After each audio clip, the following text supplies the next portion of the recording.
নমস্কার বন্ধুরা, সবাই কেমন আছো? আশা করছি সবাই খুব ভালো আছো।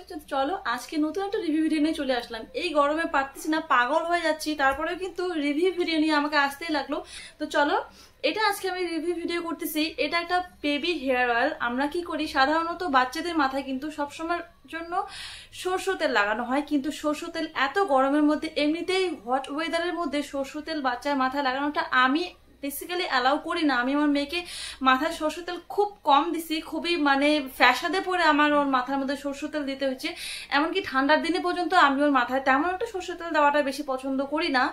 আমি তার মাথার জন্য বিশেষ করে এই মামা আর্থের যে হেয়ার অয়েলটা আছে, এই হেয়ার অয়েলটাই আমি ওকে ছোট থেকে লাগাই। এখনো ও ছোটই, এখনো ওর মাত্র 2.5 বছর বয়স, কিন্তু তারপরে আমি সেই তখন থেকে 1 বছর বয়স থেকে কিন্তু আমি ওকে এই হেয়ার অয়েলটাই মাথার মধ্যে অ্যাপ্লাই করতেছি। তো চলো আজকে আমি আমার কিছু অভিজ্ঞতা তোমাদের সাথে শেয়ার করব। তো ভিডিওটা শেষ পর্যন্ত দেখতে থাকো।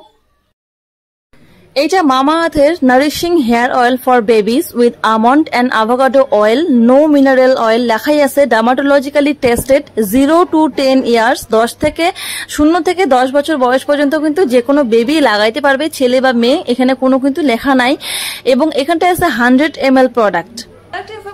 তোমাদেরকে দিয়ে দিই, আমি কিন্তু কন্টিনিউয়াসলি ভিডিওগুলো আপলোড করতেছি। তো আমার ভিডিওগুলো যদি কন্টিনিউয়াসলি দেখতে চাও তাহলে পরে কিন্তু চ্যানেলটাকে সাবস্ক্রাইব করতে হবে। সাবস্ক্রাইব করে কিন্তু বেল বাটনটাকে অবশ্যই বাজাতে হবে, কারণ বেল বাটন না বাজালে কিন্তু তোমরা রোজ দিনের নোটিফিকেশন পাবে না এবং আমার ভিডিওগুলোকে মিস করে যাবে। আর এই হেয়ার অয়েলটার ইনগ্রেডিয়েন্ট লিস্টে কিন্তু খুব সুন্দর করে coconut oil, sesame seed oil, তারপর jojoba oil, vitamin E oil, tea tree oil, avocado oil, এরকম আরো অনেকগুলো কিন্তু ভালো ভালো অয়েলের কথা লিখে দেওয়া আছে। এখানটা কোনো রকম প্যারাবিন বা কোনো রকম কিন্তু এখানটা কোনো রকম কেমিক্যালের কথা লিখে দেওয়া নাই। আর ডিরেকশন ফর ইউজেস এর জায়গায় লেখা আছে সুন্দর করে স্ক্যাল্পের মধ্যে জেন্টালি ম্যাসাজ করতে লাগবে ফিঙ্গার টিপ দিয়ে। আমি যেরকম ভাবে দেখাই দিচ্ছি ঠিক সেরকম ভাবে। এই হেয়ার অয়েলটাকে আমি প্রায় আমার মেয়ের জন্মের পর থেকে 6 মাস পর থেকে আমি ওর মাথায় তেল দেওয়া শুরু করছিলাম। তো তখন থেকে আমি ওকে এই তেলটাই কিন্তু ব্যবহার করতেছি, এখনো পর্যন্ত ওই তেলটাই চলতেছে।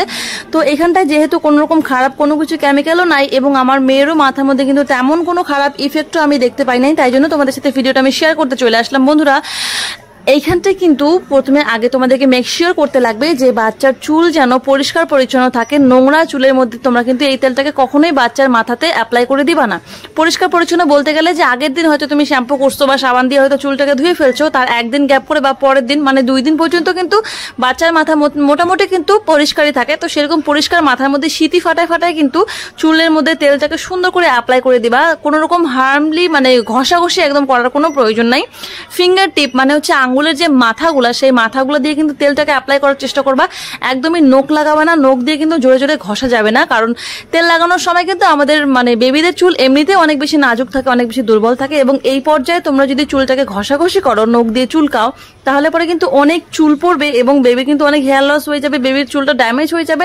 সেই জন্য এই তেলটাকে খুব সুন্দরভাবে স্মুথলি লাগাই দেবা, মাসাজ করে করে সার্কুলার মোশনে গোল গোল করে মাসাজ করে দেওয়ার পরে কিন্তু অ্যাপ্লাই করার পরে চুলটাকে বান বানায় রেখে দেবা। ঠিক এক্স্যাক্টলি আমি যেমন ভাবে করতেছি এরকম ভাবে লাগাই দেওয়ার পরে কিন্তু তোমরা চেষ্টা করবা আগের দিন সন্ধ্যেবেলা তেল লাগানোর এবং পরের দিন শ্যাম্পু করার। যদি সময় না থাকে তাহলে পরে সকালবেলা শ্যাম্পু করার আগে কিন্তু তোমরা সকালবেলা তেলটাকে লাগাই দিয়ে পরে তখন তোমরা দুপুরে হয়তো 1টা বা 12টার দিকে বাচ্চাকে স্নান করে দিলা, যেহেতু এটাই পারফেক্ট টাইম বেবিকে স্নান করানোর জন্য। তো বন্ধুরা, এই ভিডিওটা তোমাদের কেমন লাগলো? তোমরা যদি কেউ নিউ মম হয়ে থাকো তাহলে পরে তোমরা তোমাদের বেবির চুলে কেমন করে কেয়ার করো আমাকে কিন্তু কমেন্ট করে জানাইতে একদম ভুলবা না। আমি আমার নিজস্ব অভিজ্ঞতা তোমাদের সাথে শেয়ার করলাম, কার কেমন লাগলো কমেন্ট করে আমাকে জানিয়ে দিও। আর চ্যানেলটাকে কিন্তু সাবস্ক্রাইব করতে ভুলবা না, সাবস্ক্রাইব করে বেল বাটনটাকে বাজিয়ে দিবা। অনেক বেশি ভালো লেগেছে, যদি সত্যি ভালো লেগে থাকে তবে একটা লাইক কিন্তু করতে ভুলো না। তোমাদের অভিজ্ঞতা কিন্তু কমেন্ট করে জানাতে আমাকে ভুলো না। যুক্ত থাকো আমার চ্যানেলের সাথে, চ্যানেলটাকে কিন্তু সাবস্ক্রাইব করতে একদম ভুলবা না।